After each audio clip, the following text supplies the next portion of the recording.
bonjour, nous sommes toujours le 28 septembre. C'est une seconde vidéo que j'enregistre. Elle va comporter disons, je vais appeler ça un mélange de notions incroyables qui se passent.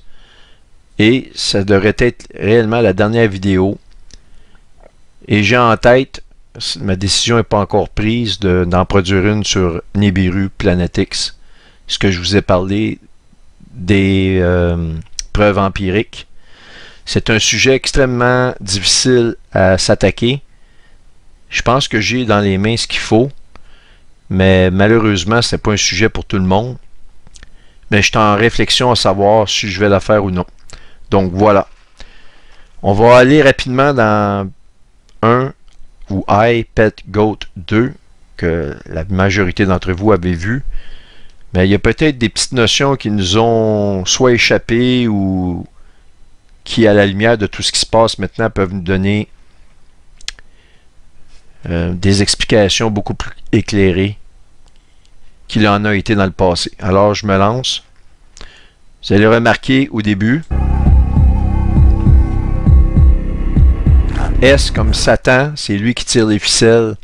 Il contrôle la personne qu'on voit ici apparaître en dessous, tenue par des ficelles, qui est George Bush.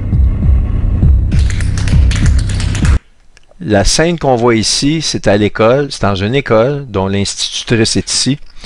Vous remarquerez que c'est exactement au moment où il a reçu la nouvelle de la destruction des deux tours. Alors c'est réellement, on fait référence ici à la destruction des tours au moment où George W. Bush a entendu la nouvelle. Il était dans une école. Puis vous remarquerez ici que tout est libre, il n'y a pas de piédestal avec un indice ou une pancarte au-dessus, aucun piédestal. C'est important, vous allez me demander pourquoi il nous dit ça, vous allez voir. Donc tout est libre.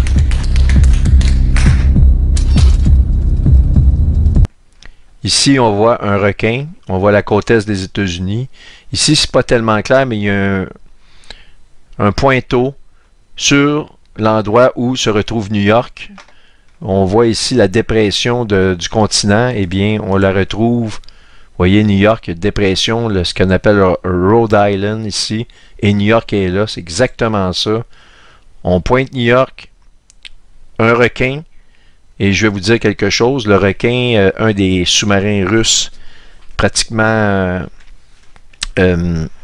furtif au niveau du bruit, indétectable, est équipé maintenant avec des torpilles et des ogives nucléaires avec des moteurs hypersoniques. Et j'ai toujours dit que c'est ça correspond au sous-marin qui s'appelle le Shark ou le requin, qui va se positionner sur les côtes est et ouest des États-Unis pour lancer l'attaque. Une attaque qui va être très rapide, en très peu de temps. Toutes les parties des États-Unis vont être attaquées nucléairement. Maintenant, j'avais une vidéo où je montrais ça, que je montrais même les sous-marins où ils les avaient inaugurés, qui est la ville de Saint-Pétersbourg en Russie. Et cette vidéo-là parlait de toute la mythologie qui entoure Saint-Pétersbourg. Et sachez, vous ferez vos recherches. C'était Catherine la Grande, ou Catherine the Great en anglais, qui était la fondatrice de Saint-Pétersbourg. Et elle a été reconnue par les moscovites ou les Russes, on va appeler ça les Russes de l'époque, les moscovites, les soviétiques, comme étant la reconstitution charnelle de Déméter sur Terre. Déméter, la déesse de la récolte du blé puis du vin. Incroyable, ok? Mais ce qu'il faut savoir, c'est que Saint-Pétersbourg est l'endroit où vous avez le port principal du départ des sous-marins de la flotte russe. Même, c'est le quartier général de la flotte navale, si vous voulez, les bateaux de guerre de la Russie. Alors, on continue.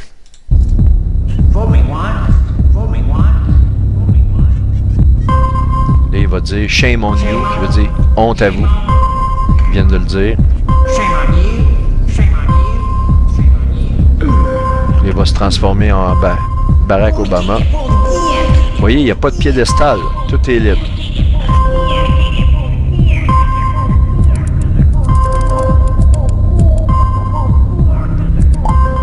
Et voilà, Barack Obama apparaît, clin d'œil. Voyez-vous, je vais revenir. Il y a un piédestal qui est apparu tout à coup, comme par enchantement. On va le regarder. Piédestal avec une pancarte écrit 101. Alors, je vais vous faire remarquer que nous venons d'atteindre la 100e année depuis le retour des Juifs dans la terre promise, selon le document que je vous ai montré de la Ligue des Nations du mandat de la Palestine. Et à partir du 29, c'est-à-dire demain, nous rentrons dans la 101e année. Vous pourrez le vérifier. On a 100 ans de compléter le 29 demain, puis après ça, on rentre dans la 101e année. Je suis convaincu que c'est pas un hasard. Ça n'était pas là au début de la scène, et Barack Obama remplace George W. Bush qui est ici, et tout à coup, on nous montre ça. Regardez aussi l'éclairement de... C'est comme pâle, mais c'est comme... C'est comme si on s'arrange pour qu'il soit difficile à voir, mais c'est un détail extraordinaire ici. Ça m'est venu comme ça, j'avais jamais vu ça, moi. Je l'avais pas vu. Alors, on continue.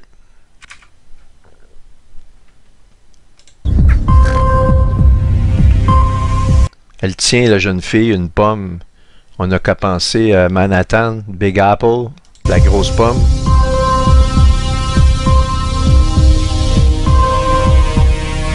Puis toute la scène dans l'école, on va se dire, c'est réellement la scène de lorsque George Bush a entendu parler de l'attaque qui se faisait au même moment, OK, à Manhattan, à New York, sur la tombée des tours.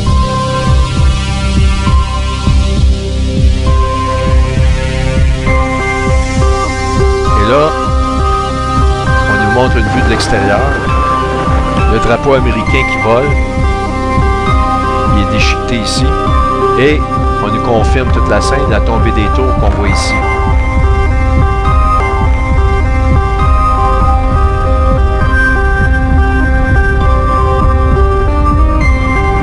Regardez bien.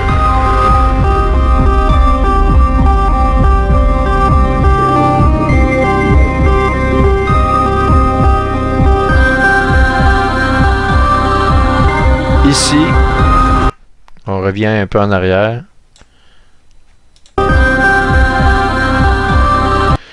L'éclipse, OK?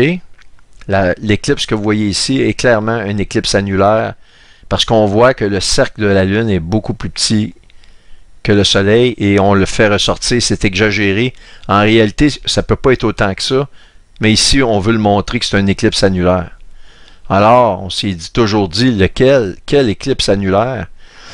Eh bien, si je me positionne le 14 octobre, vu de Manhattan, à New York, eh bien, à 14h11, regardez l'alignement qu'on va avoir. Ce n'est pas le même alignement qu'on va avoir vu de Corpus Christi, parce que Corpus Christi, c'est réellement l'endroit où on va avoir le maximum de l'éclipse, donc il est totalement central par rapport au Soleil à un moment donné qui est midi dans la journée. Mais si on le regarde de New York, eh bien, on va avoir cet alignement-là ici qui va se produire, qui réellement correspond à ce qu'on voit ici. Et vous savez, je vous l'ai dit, si on détruit la ville de New York, on détruit l'économie mondiale, etc. Là, on a des annonces majeures, des alertes, des lanceurs d'alerte qui nous disent que le système numérique est prêt à foncer. Et là, on nous dit qu'ils vont faire tomber l'économie. Oui, ils vont la faire tomber, mais pas au niveau économique. Ils vont produire un événement majeur que je crois être toujours la destruction des États-Unis, incluant la ville de New York. Alors, on continue. Aussi, n'oubliez pas, destruction de l'économie, c'est destruction du dollar américain. Le dollar américain, c'est quoi son symbole? C'est le pétrodollar, le cheval noir. Le cheval noir, c'est l'année de la destruction, c'est le cheval de l'économie. Il est noir parce qu'on parle d'or noir, c'est pas un hasard. Regardez ici les champs de pétrole, on nous montre des champs de récolte de pétrole ici, des puits. Eh bien, je vais reculer un peu en arrière. Regardez bien l'éclair qui va foncer, qui va frapper les puits de pétrole qu'on voit ici en travers, en récolte de pétrole. C'est pas un hasard, c'est extrêmement occulte, mais c'est visible maintenant, on peut comprendre. Regardez l'éclair. Je vais le faire passer une dernière fois. Parce que mon curseur, clang, qui frappe sur les puits de champs pétroliers. Regardez maintenant, on voit la Statue de la Liberté. J'ai presque terminé. Je ne veux pas tout faire la vidéo, mais on en a déjà assez comme ça. Regardez la Statue de la Liberté. Elle est là. Elle va venir cibler avec une étoile en dessous, comme vraiment une cible. Puis regardez la partie qui va être détruite sur la Statue de la Liberté. Vous allez être fasciné. En passant, il y a quelqu'un qui m'a amené ce fait-là dans les commentaires. Et merci parce que j'avais cette information-là. Je voulais le montrer, puis j'étais en train de l'oublier. Fait que là, je le fais. Statue de la Liberté, regardez le bras de la torche. Il tombe. Et après, on nous montre un enfant. Un enfant qui est prêt à la naissance. C'est un enfant qui est totalement constitué de tous ses membres, prêt à l'accouchement. Comme ce qu'on voit actuellement et qu'on nous parle aussi des douleurs de l'enfantement. Alors, c'est ce que je voulais vous montrer. Et ma vidéo, maintenant, qui traitait de ce que je viens de vous montrer là, c'est-à-dire de la destruction des États-Unis, mais particulièrement de la ville de New York, dans laquelle je traitais de Saint-Pétersbourg, que je montrais le sous-marin qui a été inauguré, qui s'appelle le Shark, équipé de nouvelles technologies hypersoniques, et dont le port où ils l'ont inauguré est à Saint-Pétersbourg, que je parlais de la mythologie relayée à Saint-Pétersbourg avec Catherine la Grande, ok, qui était pour les moscovites à l'époque la personnification charnelle de Déméter sur Terre. Alors je montrais tout ça, puis je montrais leur plan de détruire les États-Unis, dont New York. Et j'ai appelé cette vidéo-là « Le cheval noir de l'Apocalypse ». OK? J'ai fait ça en 2013. Et il y a environ 3 jours, un frère, Michel, et il était fatigué ce soir-là, puis il me dit, as-tu vu ce qui se passe? Là, les Russes ont attaqué en Ukraine, et il me dit, ils ont détruit un hôtel qui s'appelle Odessa. Et il me dit, ça a sûrement rapport. Il dit, moi, je suis trop fatigué. Il dit, je te l'envoie. Il dit, moi, je m'en vais me coucher, je suis fatigué. Et effectivement, si on regarde la déesse Odessa, eh bien, là, ici, je vous montre les nouvelles. Là, il y a 3 jours, les frappes de missiles russes ont détruit l'hôtel Odessa au sud de l'Ukraine. OK? Vous voyez? Et la déesse Odessa, eh bien, c'est la déesse de l'aigle. Et on le voit pour ceux qui ont déjà joué à Assassin's Creed. Il y a Odyssée ou Odessa, qui, elle, est celle qui transporte l'aigle. OK? C'est confirmé. C'est réellement là. Mais regardez, c'est pas ça le plus fou. C'est que on sait que, vous voyez ici Odessa, on nous confirme la déesse de l'aigle, mais on sait que aussi l'aigle est le symbole des États-Unis. Ouais, OK, vous le voyez ici, vous le savez de toute manière. Mais je vous ai bien dit que Déméter, elle était identifiée à Catherine la Grande, qui a été une des fondatrices de la ville de Saint-Pétersbourg. Alors, je vous ai dit ça. Alors, n'est-il pas incroyable que, si je vous montre une image de Liberté, de Liberta, la déesse Liberta, OK, qui est l'équivalente de Déméter, on s'entend, eh bien, on voit une image ici, on la voit tenant un brin de blé, OK, et dans sa main gauche, comme la récolte, parce que c'est la déesse de la récolte, mais aussi un aigle. Liberta, vous voyez, comme la Statue de la Liberté, elle tient donc la destinée des États-Unis d'Amérique, puisque c'est l'aigle. Incroyable. Mais ce qui est le plus fou, c'est qu'il me dit ça. J'ai dit, écoute, je dis, Michel, je vais t'envoyer une vidéo que j'ai faite dans ma série Un voyage astronomique dans la fin des temps, que j'ai produit en 2013-2014, avec un travail qui m'a coûté tellement d'énergie. Et là, ben, à la fin, j'ai été attaqué au niveau de mon ordinateur. Là, je parle d'attaque informatique. Ils sont venus tous bousiller mes fichiers. Et ils sont venus mettre fin au travail que j'avais commencé, que je voulais continuer. Ça m'a complètement déprimé parce que c'était un travail, puis je ne pouvais pas récupérer ça. Puis là, dites-moi pas, tu n'as pas fait des sauvegardes? J'avais tout ça, mais le programme dans lequel tu fais le montage, lui, tu peux pas faire des sauvegardes de ça. C'est impossible parce que il va chercher tes milliers de fichiers à des endroits précis sur ton disque dur. Puis du moment que ceux-ci sont enlevés, il faut les reconstituer, sinon il les cherche, il les trouve pas. Donc c'est impossible. Alors, pour vous faire une histoire courte, je voulais lui envoyer. J'ai été donc sur mon site. J'ai été dans le voyage astronomique que vous voyez ici. Si je recule un peu, liste de lecture, vous allez ici. Voyage astronomique. Mais le titre est en anglais, c'était pas parce qu'il n'était pas en français, c'est bilingue. Mais je voulais attirer un peu de monde en anglais, je l'avais mis en anglais le titre. An Astronomical Journey to the End of Time. Vous cliquez là. Là, vous avez une série de vidéos. D'ailleurs, c'est de là que j'ai pris l'extrait pour la définition du mot Manhattan et toute la définition, puis la tombée des taux, puis la constellation du Gémeaux, etc., que je vous ai mis dans un chapitre précédent.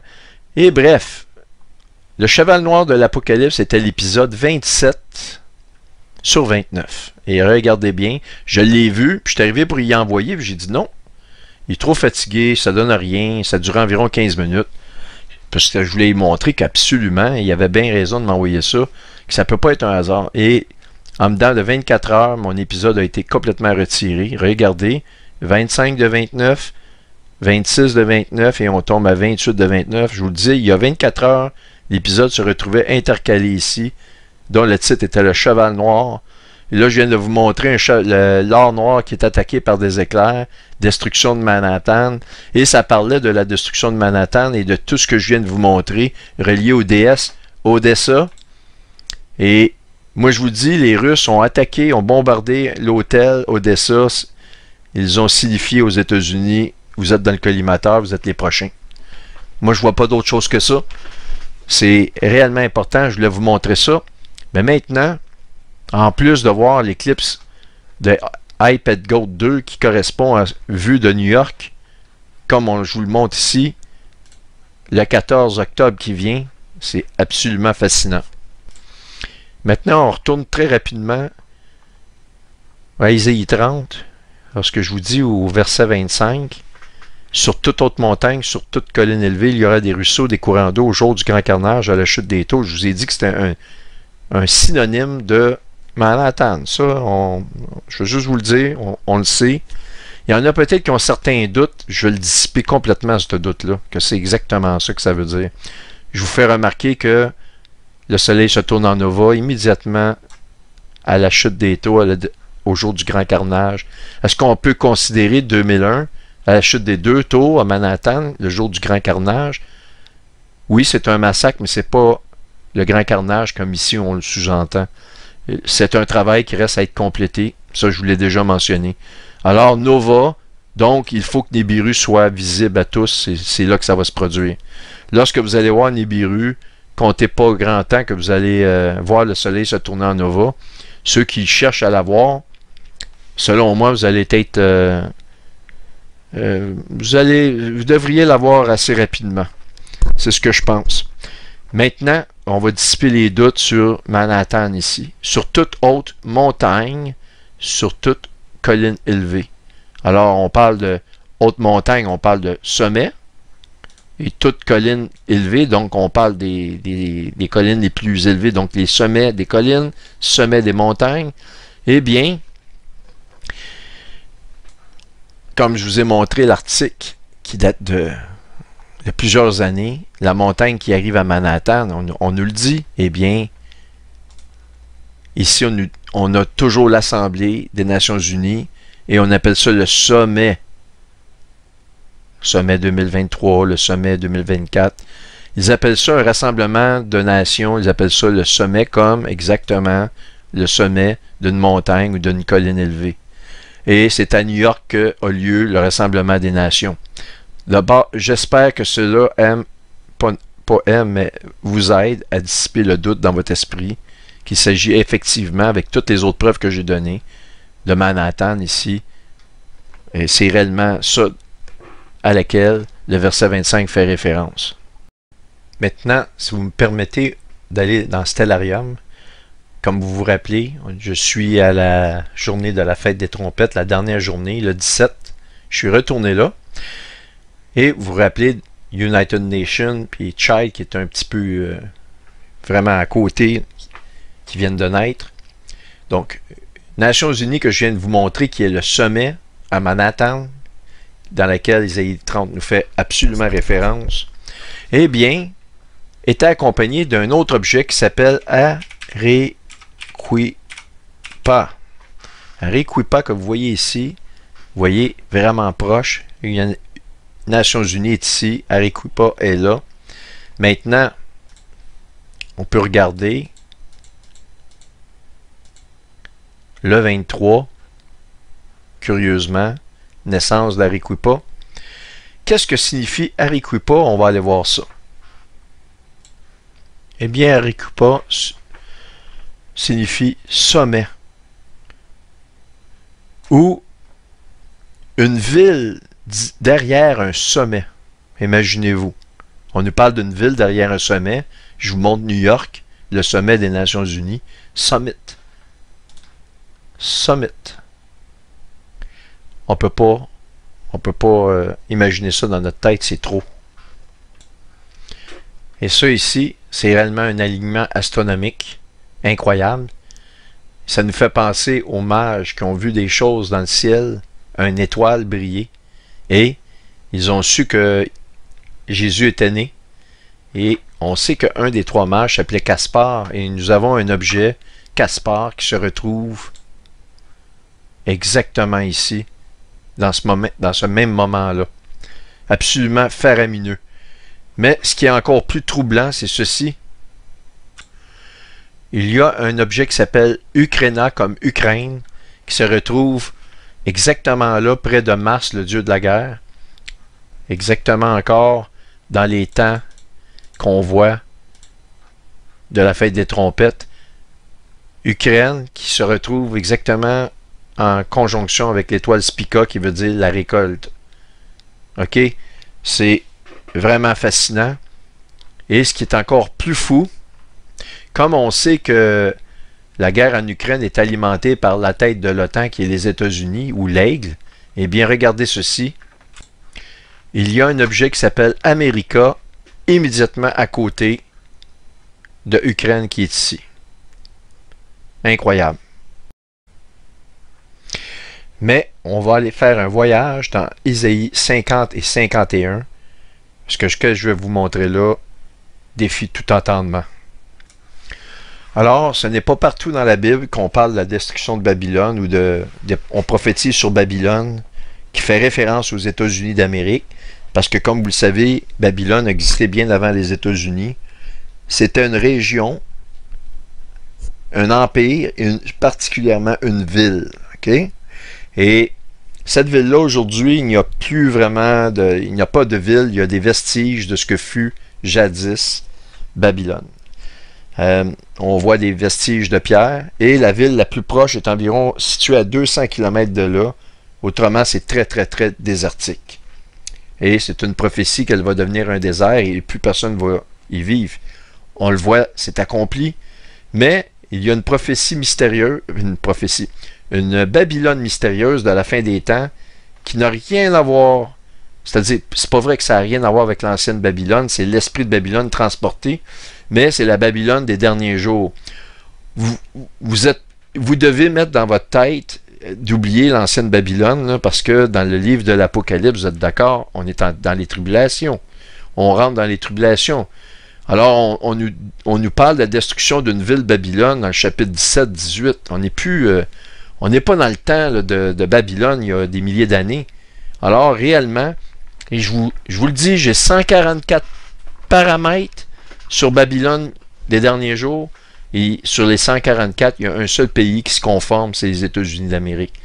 Est-ce que vous voulez absolument que je prenne 4-5 heures de mon temps à vous le démontrer?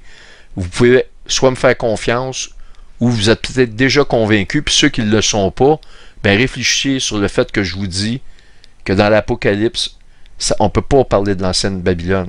Maintenant, Babylone, lorsqu'on en fait référence, la Babylone de jadis, c'était une ville, ok? Là, on parle que Babylone, dans les derniers jours, c'est une ville, mais c'est aussi un pays, une nation. Il n'y a rien à voir, il n'y a rien de commun entre une nation et une ville. C'est deux choses différentes. On va regarder ça plus en détail. Ça nous dit que votre mère, à sa destruction, là, ici, votre mère est couverte de confusion, celle qui vous a enfanté rougit de honte. OK, il y a donc cette nation-là est née d'une autre nation. Je ne pense pas que Babylone était née d'une autre nation à l'époque. C'est des empires qui se mangeaient les unes les autres. Mais là, ici, on parle qu'elle a été enfantée par quelqu'un. Et je vous le dis, je vais vous le montrer. L'identité de la mère ici est donnée. Elle est donnée. Et je vais vous le dire d'emblée, c'est la Grande-Bretagne ou l'Angleterre. C'est réellement l'Angleterre qui a enfanté la Babylone des derniers jours. Donc, les États-Unis ont-elles été enfantés par l'Angleterre? La réponse est oui. Mais je vais vous en donner la preuve. Ça s'en vient. Voici, elle est la dernière des nations. C'est un désert, une terre sèche. Dernière des nations, qu'est-ce que ça veut dire? Il y en a beaucoup qui ont pris ça comme étant une nation jeune, récente dans les nations. C'est effectivement le cas. On peut penser que les États-Unis, c'est une des dernières nations, mais ça nous dit que c'est la plus puissante. Elle est la plus puissante des nations. Quelle est la nation qui est la plus puissante des nations? C'est les États-Unis. Mais là, son règne achève, OK? On va aller voir dans la Strong pour elle est la dernière, voir qu'est-ce que ça nous donne. Vous allez voir, ça devrait clore le débat de l'ancienne Babylone versus la nouvelle. Alors, on est au verset 12 de Innermost. OK? Ici, c'est comme pour la dernière des nations, of the nations. 319. Regardez. Latter time. Prophecy for future time. Ça veut dire les derniers jours. Est-ce que l'ancienne Babylone fait partie des derniers jours? La réponse est non. Là, parce qu'il y en a peut-être, j'insiste un peu parce qu'il y en a peut-être pour eux, c'est pas une évidence que les États-Unis. Puis je vais vous dire, beaucoup de chrétiens, là, même aux États-Unis, là, quand tu parles des États-Unis, c'est impossible. C'est une nation qui a protégé les chrétiens, qui a habité des chrétiens. Oui, c'est vrai, elle a été bénie, mais maintenant, elle a fait des abominations et elle est en train de diviser Jérusalem. C'est terminé. En plus, elle a mis à sang les pays d'Afrique, des pays partout dans le monde. C'est incroyable. Elle a du sang sur ses mains. Ça, vous le savez, la majorité, je vous apprends rien, mais c'est ça la réalité. Alors, on continue. Donc, à sa destruction, sa mère rougit de honte, et on nous dit que, comme la douleur d'une femme qui accouche, ok, ça se fait pendant le signe d'une femme qui accouche. Dans un iPad Goat 2, ça nous montre un bébé. On a actuellement un signe astronomique qui s'apparente à la naissance d'un enfant. Je veux dire, tout est conforme, en plus d'un éclipse dans la main de la Statue de la Liberté, qui va être assombrie par une éclipse parfaite, exactement à son endroit. Alors, je continue. On va se déplacer dans Jérémie 51. Retenez Jérémie 50, Jérémie 51, si vous voulez lire sur la Babylone, la destruction, c'est les chapitres. Il y a d'autres versets, d'autres chapitres dans Jérémie qu'on m'a dit oui pour la destruction de Babylone. Il faut discerner des prophéties doubles et des prophéties qui vont dans le futur versus des prophéties accomplies de l'ancien temps. Je pense que dans les chapitres 20 ou quelques 20, on m'a donné, j'ai regardé ça. J'ai rien vu pour la Babylone qui nous concerne aujourd'hui. Alors, je vous dis, vous pouvez de toute manière rester dans 50-51. Vous avez toute la viande qu'il vous faut pour la nourriture solide. C'est ça que vous devez regarder. Parce que je ne vous les lis pas au complet, vous les lirez vous-même. Maintenant, Jérémie 51. Là, c'est un trésor que je vous montre là. Babylone était dans la main de l'Éternel une coupe d'or. On a la statue de la liberté qui tient une coupe d'or, qui enivrait toute la terre. Les nations ont bu de son vin, quand on parle qu'elle est jugée parce que les vendanges sont prêtes dans le vin de la colère. Je vous ai tout montré ça d'une main. Elle juge, elle a la récolte du vin, puis dans l'autre main, c'est la récolte du blé.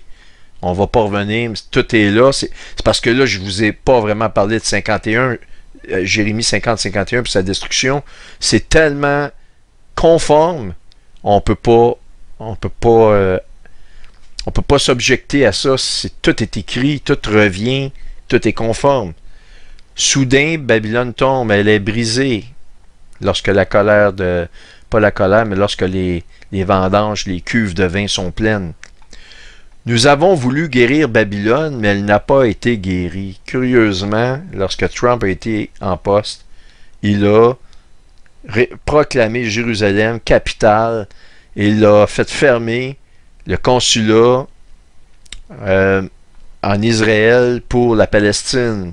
Donc, il a dit aux Palestiniens, je ne vous donne pas de reconnaissance d'être une nation. En fait, il a juste dit la vérité, c'est pas une nation. Il tente à vouloir en devenir une. C'est pas une nation officiellement, c'est faux. Mais, bon, Trump a juste dit, c'est pas une nation, je vais enlever ça. Ben, par contre, il a proclamé Jérusalem. Et Biden est arrivé, non, il a tout défait. Et là, même les Juifs sont d'accord qu'il faut diviser Jérusalem. Nous avons voulu guérir Babylone, mais elle n'a pas été guérie. La politique de Babylone a été de proclamer Jérusalem, pierre angulaire de l'Éternel. Rapidement, on est arrivé et on s'est ravisé. Et c'est pire que ravisé. On est en train d'accomplir la politique de Barack Obama de diviser Jérusalem.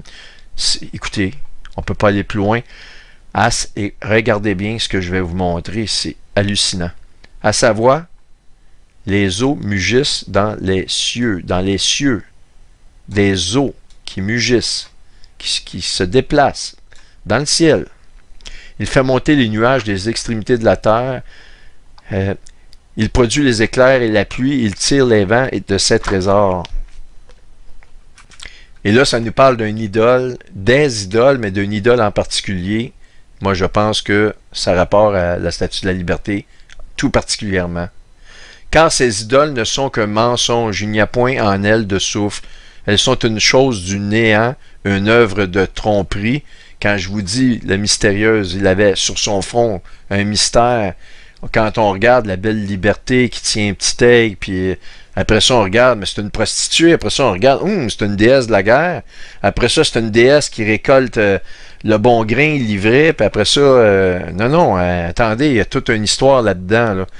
Ben, c'est réellement une œuvre de tromperie. Fait que les gens qui pensent la liberté, c'est la bonté, c'est la terre promise. Les États-Unis, c'est la terre. Wow! C'est des super-héros. Eh bien, pas vraiment. Elles périront quand viendra le châtiment. Tu as été pour moi un marteau, un instrument de guerre. J'ai brisé par toi des nations, par toi j'ai détruit des royaumes. Eh bien, s'il y a un pays qui est chef, qui est pas, c'est une très jeune nation, les États-Unis, là. Ça n'a rien à voir avec l'Europe. Les pays d'Europe, ils ont de l'histoire. Les États-Unis, ils ont une histoire prophétique incroyable. Ça, on ne peut pas les enlever ça avec les grands sauts. C'est réellement de là que va émerger, que va arriver l'Antéchrist. C'est par sa destruction que l'Antéchrist va prendre son pouvoir. Donc, nous, on est enlevés en même temps. C'est ça que je veux dire.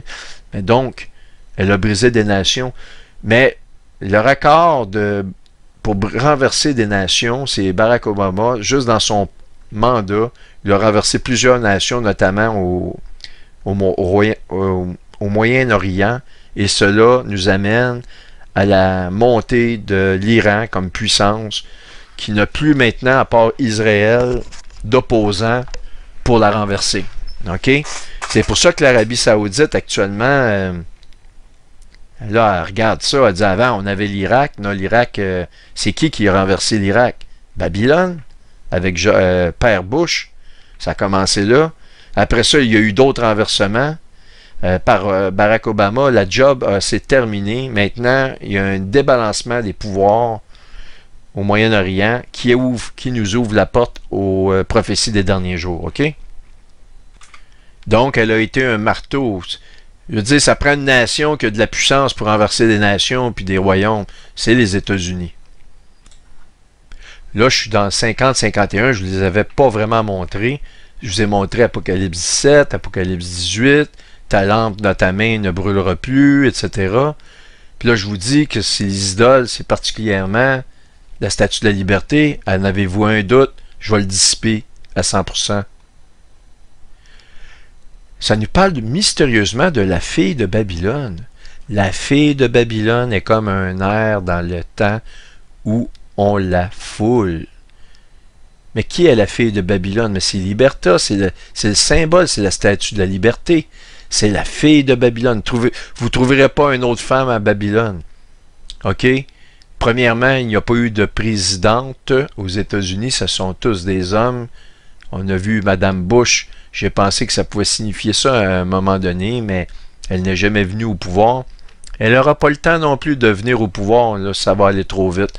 Donc, la fille de Babylone est un air dans le temps où on la foule. Encore un instant et le moment de la moisson sera venu pour elle. Qui est la déesse de la moisson, de la colère, de la vendange du vin? C'est Déméter.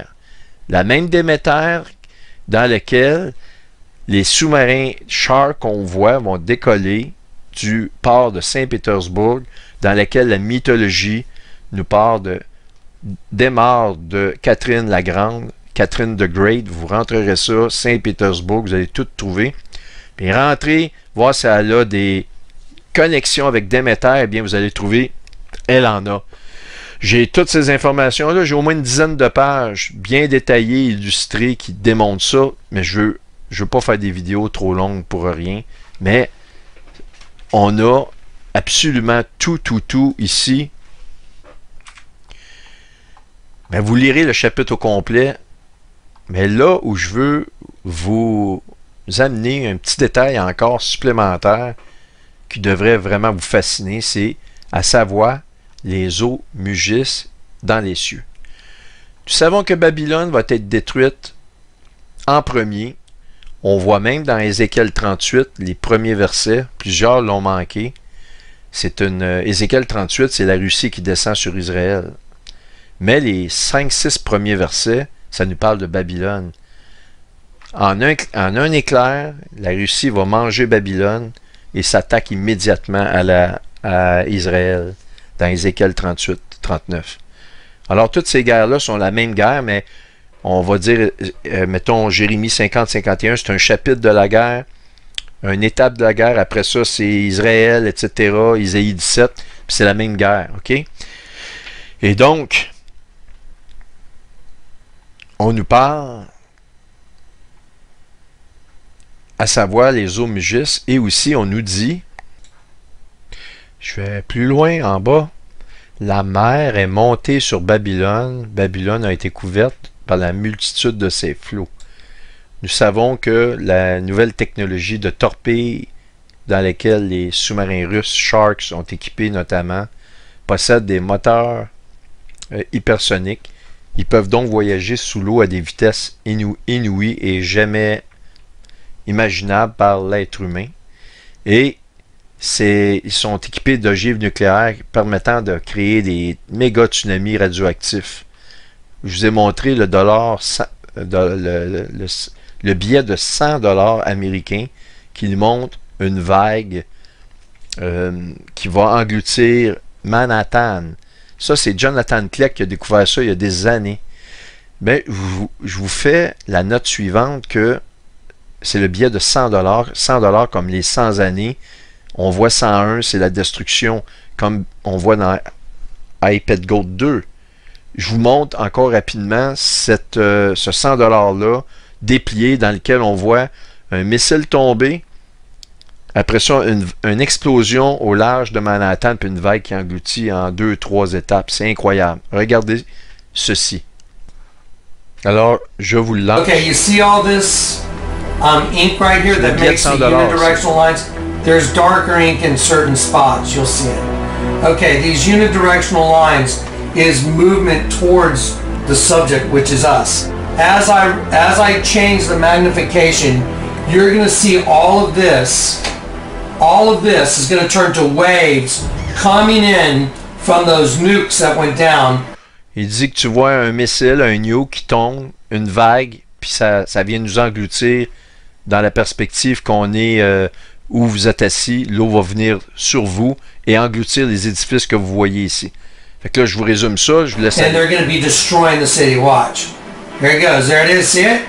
See how it changed? See how it gets all fluffy? Boom. Bye-bye. There it is. Buildings being wiped out. There it is. See the water? That's water. Ça, là, vous devriez prendre le titre ici puis rentrer parce qu'il montre le billet de 10$ où on voit les deux tours se faire détruire. On voit dans le billet de 20$, je pense, le Pentagone pendant les attaques du 9/11. C'est incroyable. On voit des attaques nucléaires sur d'autres billets américains. Ça, ce gars-là ici, là, Jonathan Kleck, son ministère, c'est de voir des choses qui sont invisibles à l'œil. Bref, donc, est-ce que c'est un hasard que c'est le 100$? Non. Ce qu'on voit encore ici, le piédestal avec le 101, et je vous dis qu'on vient de compléter demain, on complète le 100 ans, comme Abraham, comme le document du mandat pour la Palestine fait par la Ligue des Nations. La Ligue des Nations, c'est elle qui fait le sommet à Manhattan. Je pense qu'on a pas mal décrypté les choses. Merci Seigneur pour ta prophétie, pour ta parole. Sans toi, on est complètement dans la noirceur. On peut pas. L'être qui est derrière ce que vous voyez là, qui est méchant, s'appelle Satan. Mais il est extrêmement intelligent. Il est plus intelligent que l'humanité ensemble. D'ailleurs, il a vaincu l'humanité. Mais celui qui est au-dessus de lui, qui peut le démolir par le souffle de sa bouche, c'est le Seigneur.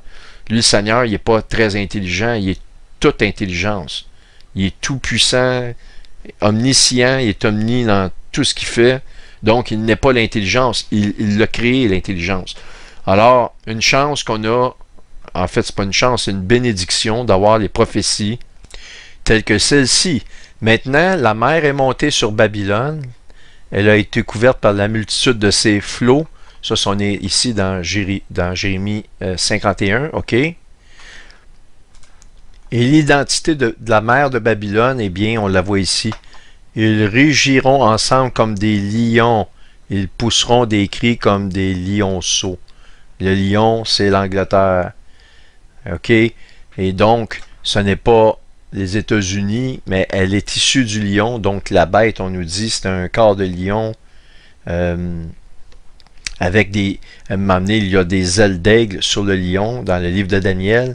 Et lorsqu'au moment où les ailes sont arrachées, eh bien, ça signifie d'une part l'indépendance des États-Unis face à la lionne. Il devient donc un aigle qui vole. Et on voit curieusement dans le chapitre 12 de l'Apocalypse, je vais y aller rapidement pour vous montrer ce détail-là, parce que ça va vous aider. Le chapitre 12, c'est exactement ce qui se déroule devant nous actuellement. Et les deux ailes du grand aigle furent données à la femme qui est Israël, afin qu'elle s'envolât au désert, vers son lieu, et elle s'en nourrit un temps, d'un temps, la moitié d'un temps. Ça fait référence à l'aide des États-Unis, mais par les équipements, tous les équipements militaires qu'ils ont donnés en Israël, ça va les servir au moment voulu pendant les tribulations, mais les États-Unis ne seront plus là. Donc, à savoir l'Éternel, les eaux mugissent dans les cieux, donc de l'eau dans le ciel, OK? La mer monte sur Babylone, donc je vous ai montré le fameux tsunami radioactif. Mais regardez dans Stellarium, on nous dit que Babylone est détruite par des peuples qui viennent du septentrion. Septentrion veut dire du nord. Alors, c'est incroyable de voir que si on prend les États-Unis, on tire une ligne droite vers le nord, eh bien, on comprend que le Canada fait partie des lions, donc de la famille des États-Unis. Ça dit les lions et les lionceaux. L'Angleterre vont agoniser, c'est-à-dire que pendant l'attaque, le Canada va être touché, l'Angleterre va être gravement touchée. OK? C'est pas juste les États-Unis. Ça va être les pays anglophones de naissance de l'Angleterre vont être saignés. OK? Eh bien, si on tire une ligne, on arrive à la Russie et en bas, qu'est-ce qu'on a? On a la Chine. Ça va être les pays, mais en tête de liste la Russie qui va venir anéantir les États-Unis. Alors, donc, du septentrion, on l'a ici. En plus de cela, c'est pendant la production de ma série vidéo « Un voyage astronomique vers la fin des temps » que la Russie a lancé son sous-marin ici, qui est le stealth, ça veut dire indétectable, donc de Saint-Pétersbourg. Vous l'avez ici. Et aussi, il a été baptisé, non pas par le Vatican, mais par les religieux russes. Et c'est ça ici que je voulais vous montrer. En vertu de la série vidéo, ça c'était fait en 2015, ce document-là. En vertu de la série vidéo Un voyage astronomique vers la fin des temps, qui lui a été fait en 2013-2014, soit environ un an avant que je fasse ce document-là, j'ai pris des captures d'écran pendant la vidéo. Je rappelais ici que la ville de Saint-Pétersbourg, qui est la capitale septentrionale de la Russie, donc on parle du septentrion, une grande nation, a été fondée par le tsar Pierre le Grand. Donc sa femme s'appelait Catherine le Grand, ok? Et nous avons été étonnés d'apprendre que les Russes identifient Catherine le Grand avec la déesse de l'agriculture, Astrée Déméter Cérès. Je voulais juste vous le montrer, mais ma vidéo est disparue. Puis ça, c'est des captures d'écran que vous retrouviez à l'intérieur de la vidéo pour vous montrer qu'elle existait vraiment. Ici, rapidement, le Akula Class Submarine de la flotte russe, qu'on voit ici, a été surnommé le requin. Et c'est de cette classe de sous-marins-là qu'est né ce qu'on appelle le trou noir, un sous-marin totalement indétectable dans lequel Poutine s'est vanté. Poutine's Black Hole Stealth Attack Submarine Move. Voyez-vous, 6 juin 2023. Puis regardez sur l'image ici, on voit quoi? On voit le président de la Chine, les deux que je vous ai montrés, les nations qui viennent du nord. La face de Poutine ici. Donc, à savoir, les eaux mugissent dans les cieux. Eh bien, on va aller dans Stellarium. Eh bien, vous voyez Amérique ici. Si on le déplace, eh bien, le 14 octobre, eh bien, Amérique se déplace dans la balance, comme pour être jugé dans la balance. Mais regardez bien, il existe un objet qu'ils ont appelé Russie. Et où se retrouve-t-elle? Eh bien, en plein milieu du symbole du Verseau, qui correspond à l'eau qui bouge dans le ciel, au même moment où Jérémie 51 nous prophétise la destruction des États-Unis, au moment où l'Éternel, à sa voix, il va faire bouger les eaux dans les cieux. C'est absolument fascinant. Regardez la date ici. Puis qu'est-ce qui est encore le plus fou? Vous avez Russie ici. Quel est cet objet-là? Eh bien, c'est Saturne. Qui est Saturne? C'est Satan, c'est le dieu que je vous ai parlé depuis le début. Inutile d'en dire plus. Mais ce qui est le plus fascinant, je vous ai parlé que la Russie serait aidée en second plan, mais par la Chine. Eh bien, il y a effectivement un objet China. Et où est-elle? Est-ce qu'elle... faut pas... C'est impossible de penser qu'elle va se retrouver à côté de Russie. Eh bien, regardez. Elle est effectivement en mouvement vers le Verseau. Alors, maintenant, une dernière chose que je vais vous montrer, une des dernières, on va retourner à la comète Nishimura.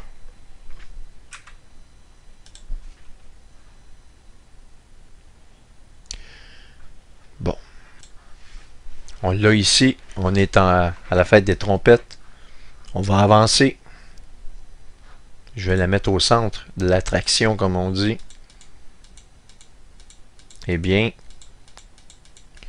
ce qui est assez fascinant, c'est qu'elle s'en va percuter la tête, la queue de l'hydre qu'on voit ici, qui est Hydra, qui est l'hydre comme la bête de la mythologie à 7 têtes que vous voyez ici, Hydra. Eh bien, il va frapper la queue qui n'est pas sans nous rappeler que, en parlant du grand dragon qui correspond à l'hydre à 7 têtes, qu'on voit ici, 7 têtes, ok?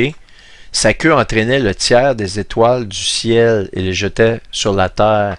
Eh bien, c'est vraiment ça qu'on semble nous pointer ici, qu'on continue dans cette vision-là, comme nous dit Habakkuk, qui est en mouvement, parce que la comète Nishimura va aller, et ça nous sommes ici, voyez-vous, bizarrement, si je vais au 14, eh bien, elle atteint la queue de l'hydre pas mal dans les dates du 14.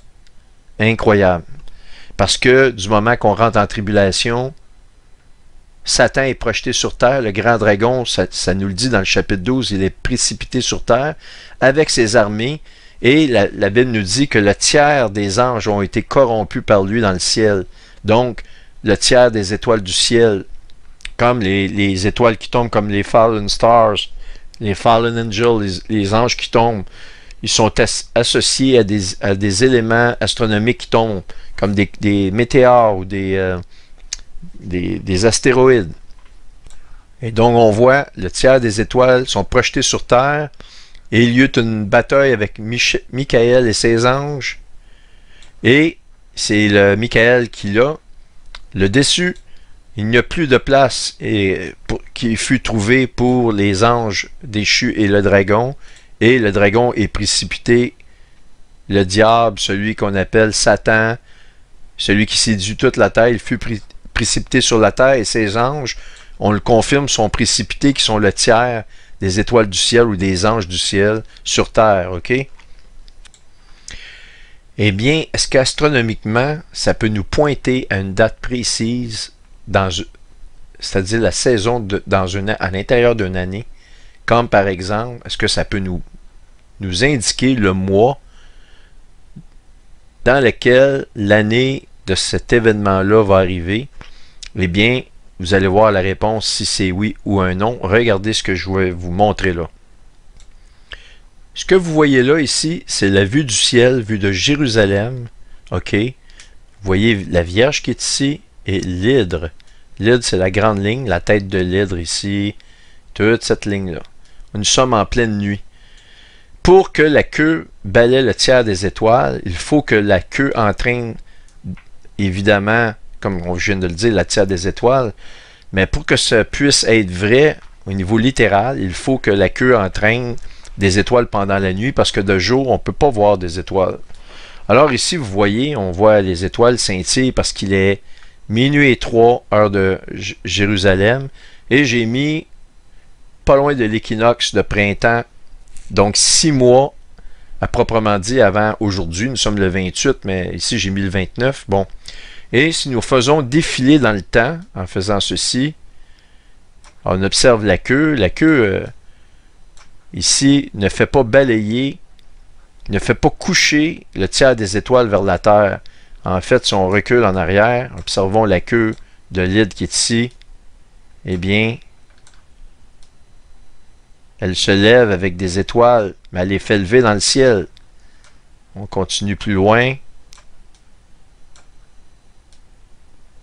Eh bien, elle se couche, mais elle n'entraîne pas des étoiles avec elle. Parce que c'est le jour, on ne les voit plus, les étoiles. Lorsque la queue balaie vers la terre et que le dragon est précipité vers la terre, plus d'étoiles. Alors, il faut aller chercher une période de l'année totalement à l'inverse de cela. Vous me suivez, vous me voyez déjà arriver. Hein? On va aller au mois de septembre voir si le scénario est différent. Nous y sommes et je clique le 29. Allons-y. Alors donc, nous sommes effectivement le 28 septembre, aujourd'hui, 2023. Nous voyons la Vierge avec le soleil à l'intérieur qui balaie, qui englobe la Vierge, et l'hydre, notre fameuse hydre dans la tête qui est ici, avec sa queue qu'on voit ici, que Nishimura va bientôt aller chercher aux alentours du 14 octobre, ok? Et on se rappelle que le chapitre 12 nous dit qu'il va être précipité sur terre, le dragon. Non seulement ça, sa queue va entraîner le tiers des étoiles. du ciel. Soit dit en passant, astronomiquement parlant, c'est la plus grande constellation. Elle balaie presque le tiers du ciel ici, l'Hydre. Alors ici, j'ai fait avancer le temps. Et voyez-vous, la queue se rapproche. Le serpent est en train d'être précipité sur terre. Le grand serpent. Et regardez, ça c'est sa queue ici. Et nous avons quoi? Lorsque la queue frappe la terre, eh bien, qu'est-ce qui nous apparaît? Des étoiles. Alors, effectivement, le moment où Satan va frapper, va être précipité sur terre, doit arriver pendant un automne. Plus particulièrement, ça commence pas mal dans le mois de septembre. C'est absolument incroyable quand on dit les cieux racontent la gloire de Dieu. Eh bien, on ne peut pas faire autrement qu'être en accord avec ça. Maintenant, je vous ai parlé d'un objet qui s'appelle Elijah, qui veut dire Élie, comme le prophète Élie qui a été enlevé, qui s'est retrouvé ici dans la Vierge, mais qui est subitement, plus personne n'est capable de trouver cet objet-là. Ça ici, c'est un pasteur américain qui a fait cette image-là, c'est pas moi. Et puis, il avait mis, vous avez vu Harry Kuiper, Harmonia, tout ça. Lui, il en avait trouvé beaucoup, et dont Elijah, ici qu'on voit, qui est Élie. Eh bien, ce qui est le plus incroyable, c'est ceci. Certaines personnes ont identifié, au moment de la fête des trompettes qu'on voit ici, le 17 septembre 2023, un objet qui s'appelle Wood, comme du bois. Wood, c'est en anglais, qui curieusement se retrouve dans la main de la Vierge ici, à la fête des trompettes. Mais ce qui est le plus incroyable, c'est que et plusieurs d'entre vous se rappellent du film Deep Impact, qui est sorti en 1998. Et l'histoire, c'est un objet qui va frapper la Terre pour la destruction totale. Et le gouvernement américain ne dévoile pas, évidemment, tout cela au peuple, aux nations et aux citoyens de la Terre. Ils vont le cacher sur un projet dans lequel ils vont essayer d'envoyer ce qu'ils appellent le Messie. Ah, c'est drôle, le Messie. Ils envoient le Messie pour changer la course ou essayer de fragmenter cet objet-là qu'ils ont surnommé Élie. En anglais, c'est Elijah, mais ils l'appellent Élie. E-L-E. Ça se prononce comme Élie, comme le prophète Élie, comme Elijah, ici. C'est le prophète Élie, ça c'est le nom en anglais Elijah, mais ça veut dire Élie, le prophète, qui en passant a été enlevé. Et donc, cet objet-là, Élie, dans le fond, c'est l'abréviation de E-L-E, qui veut dire Extension Level Event, ou un événement d'extinction de masse.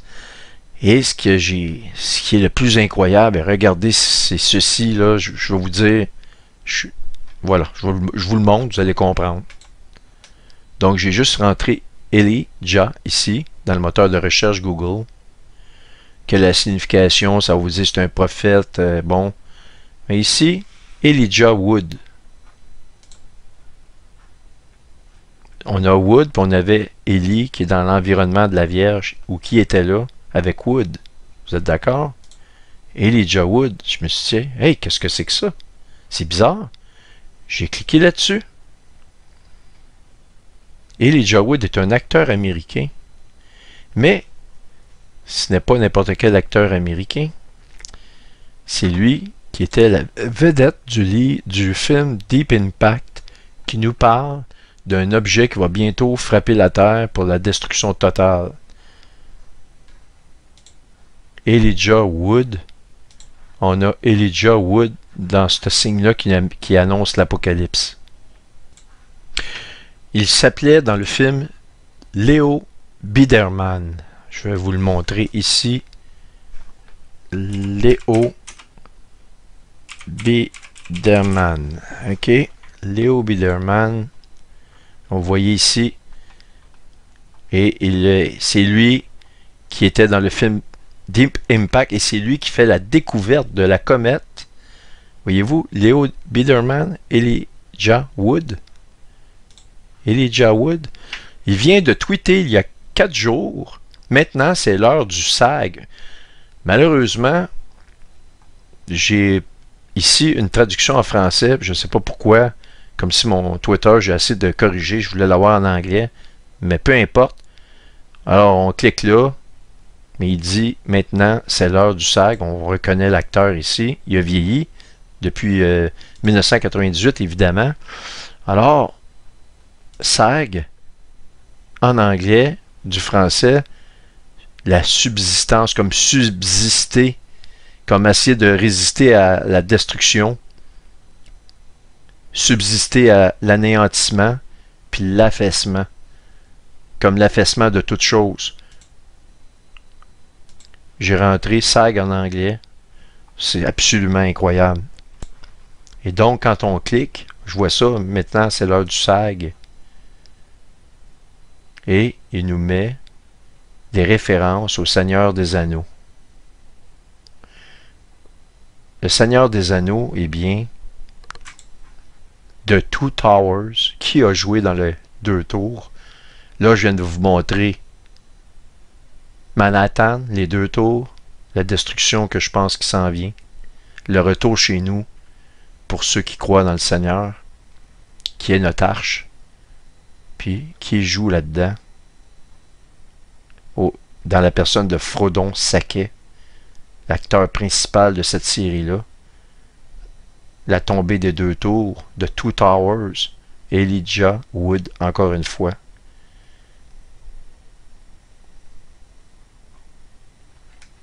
Les 2 tours. Ici, on voit la couverture du livre original de J.R.R. Tolkien, les 2 tours. Et regardez les symboles ici d'un soleil et d'un éclipse ici. C'est extraordinaire, incroyable. Alors, pour certains, ça sera des coïncidences. Pour d'autres, ça m'inclut du surnaturel. Maintenant, c'est la dernière vidéo que je produisais. En dehors du fait que là, je vais aller dans des choses empiriques et qui va traiter exclusivement de Planète X et des prophéties reliées à ça et les preuves. Je vais vous dire que ça fait longtemps que je suis ça. J'ai des choses qui me sont arrivées et j'ai de l'information que je n'ai jamais dévoilée à ce sujet-là. J'ai des preuves empiriques que notre Soleil se prépare à devenir une nova. Vous allez voir des cieux qui vont être de couleurs différentes. C'est l'absorption de rayons gamma à l'intérieur de notre atmosphère.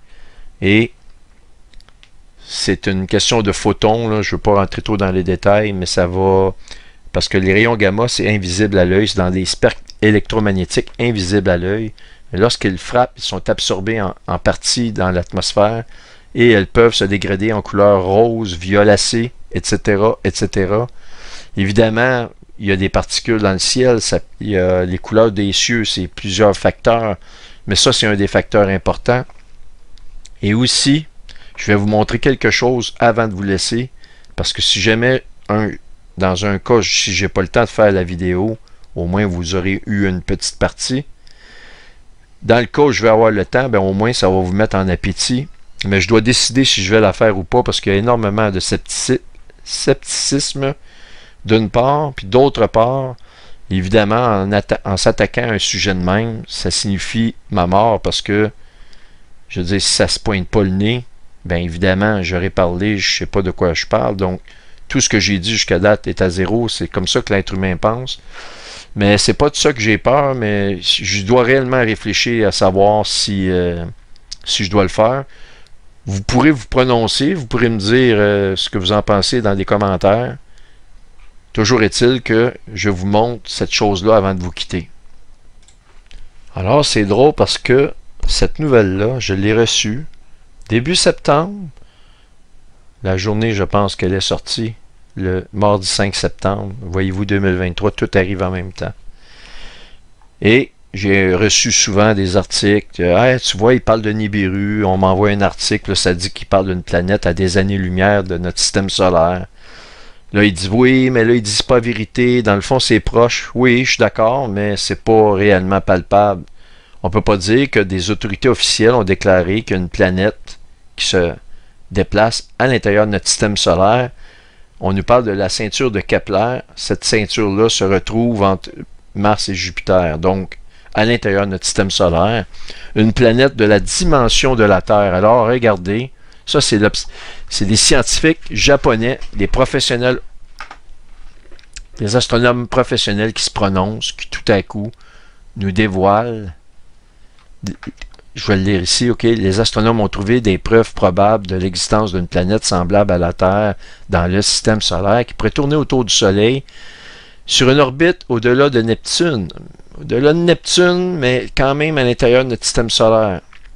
Alors, des physiciens, notamment ceux de l'Observatoire astronomique national du Japon, national, hein, c'est pas un petit observatoire ici, ont déclaré que la planète pourrait être bien plus proche que l'hypothétique planète 9 située aux confins du système solaire. Ils sont en train de nous le dévoiler. Et cet article-là, je vais vous la mettre en lien, mais les liens que je mets sont démolis parce que on me dit tes liens ne fonctionnent pas. Pourtant, je mets des liens, ça fonctionne bien. Et après, s'ils les enlèvent, eh bien, vous rentrerez le titre. C'est The Independent ici. Et vous rentrerez le titre et vous verrez, vous trouverez cet article-là. Moi, c'est la première fois que je vois un article comme ça depuis des années, en dehors de 30 articles que j'ai eus lorsqu'ils ont cherché Planète X puis qu'ils ont étouffé l'affaire. Ça faisait des années et là, on sort ça et le timing est incroyable. Donc, je vais réfléchir à savoir si je fais une vidéo sur Planète X pour vous expliquer que actuellement que notre Soleil émet des rayons gamma, eh bien, c'est la phase terminale, finale, qu'ils deviennent une nova. Et encore une fois, je vous laisse sur un verset ou une partie des Écritures qui nous montre actuellement que tout est conforme et on vient tout le temps au même endroit. Que à la tombée des tours de Manhattan, au jour du grand carnage, la lumière du soleil sera comme la lumière de la lune, pardon, sera comme la lumière du soleil, et la lumière du soleil sera 7 fois plus grande. Ici, si on regarde la définition, ce n'est pas une supernova. Une supernova, ça n'a rien à voir. Vous avez juste le mot nova de commun, le reste c'est complètement différent. Si vous parlez de deux opposés, ça n'a rien à voir, ok? La supernova, c'est une étoile qui explose complètement versus une nova. C'est une étoile qui est excitée par une étoile compagnon. Et au moment où ils se rapprochent les deux, au moment de leur périhélie, ou du moment où ils sont les plus proches l'une de l'autre, le plus gros de ces soleils-là va s'exciter et devenir, dans le fond, va grossir et va prendre une envergure immense. C'est un phénomène qui dure quelques semaines, qui a été observé et qui se résorbe. Alors, on le voit ici, une nova, nova, nova. Bien, quand vous avez deux étoiles, on voit ici, en 2018, etc., lorsque l'autre ça rapproche, eh bien, vous avez un échange de plasma. Alors, vous voyez ici, la grosse va grossir. Vous pouvez imaginer une rotation. Donc, ici, la partie qui va s'étendre va tourner et m'amener. Vous allez avoir l'impression que le soleil a enflé, grossi dans le ciel. Eh bien, c'est ça une nova. Ça prend deux étoiles. Je vais tout vous montrer ça si je décide de faire la vidéo, mais il y a deux étapes à une nova. Et dans la définition d'une nova, il y a un certain nombre de magnitudes qui ne doivent pas être excédées. Et à 7 fois la luminosité, eh bien, on rentre dans les définitions directes d'une nova. Alors, la Bible nous prédit une nova. La nova, la science nous dit que ça prend deux soleils. Et les deux étapes, c'est que l'étoile tourne, premièrement, dans un état de latence anormal. On nous l'a annoncé, c'est arrivé en 2019-2020 de mémoire. Notre étoile est tombée super tranquille. Il ne voyait plus de taches. Il n'avait jamais vu ça. Et l'autre étape qui suit, c'est l'émission de rayons gamma. Et les rayons gamma, eh bien, le soleil émet un rayonnement d'énergie le plus élevé jamais enregistré, soulevant des questions pour la physique solaire. Ben oui, ils le savent, ils ont tout ça. Je vais vous le montrer qu'ils le savent à part de ça, mais là, il faut qu'il y ait de l'air des gens qui se grattent la tête, puis ils savent pas qu'est-ce qui se passe. Mais oui. Et c'est publié. Regardez le timing, le 6 août 2023, 4 jours avant la découverte de la comète Nishimura. On rentre réellement dans un air complètement différent et il nous parle de rayons gamma. Maintenant, je vais vous montrer leur programme de recherche ultra efficace pour trouver des novas dans le ciel. Que la nova, premièrement, ça se produit seulement quand vous avez au moins 2 étoiles qui rentrent en proximité l'une de l'autre à un moment donné dans leur cycle de vie, dans leurs orbites respectives, les deux étant dans une attraction gravitationnelle l'une de l'autre, d'une part, puis d'autre part, et bien quand ils arrivent à leur position la plus proche, on appelle ça la périhélie, eh bien, il y a un échange plasmique, et tout à coup, le soleil qui était invisible, parce que des naines brunes, vous ne pouvez pas voir ça, eh bien, cette naine brune-là se transforme, sa chimie atmosphérique se transforme rapidement. Il y a un transfert de plasma énorme, c'est des milliers de fois la grosseur de la Terre, c'est des choses qu'on ne peut même pas imaginer, qui va se transférer de notre étoile principale, le Soleil, à la petite étoile, qui est Nibiru, si vous voulez. Il n'est pas inutile de dire que lorsque le Seigneur nous dit que les cieux vont ébranler, la puissance des cieux, et qu'il y a des éclairs sur celui qui était assis sur le trône, des éclairs, vous allez voir, les gens qui vont rester ici vont voir des éclairs dans le ciel qui vont être énormes, parce que c'est des chocs électriques qui vont se transférer de notre étoile principale à cette étoile-là. Mais là, le timing, tout est là. Regardez, 6 août 2023. Alors, donc, c'est la dernière phase d'entrée de notre Soleil. Il se prépare donc à devenir une nova. Alors, il y a un compagnon très proche de lui qui est pratiquement invisible, mais qui devrait devenir visible parce que le grand dragon rouge, c'est l'étoile secondaire. Nibiru, c'est une autre planète dans laquelle j'ai observé en 2015. J'ai des photos.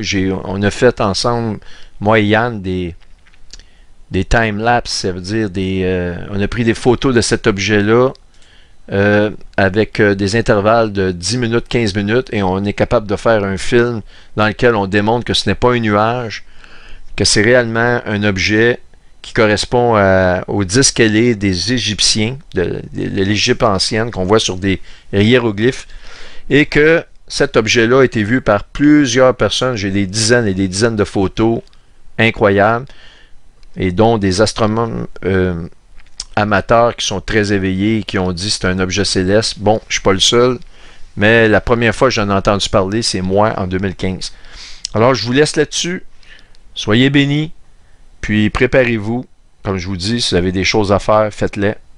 Parce que je pense que nous rentrons dans des temps de surveillance qui atteignent un niveau, un summum, un sommet inégalé. Merci de votre écoute.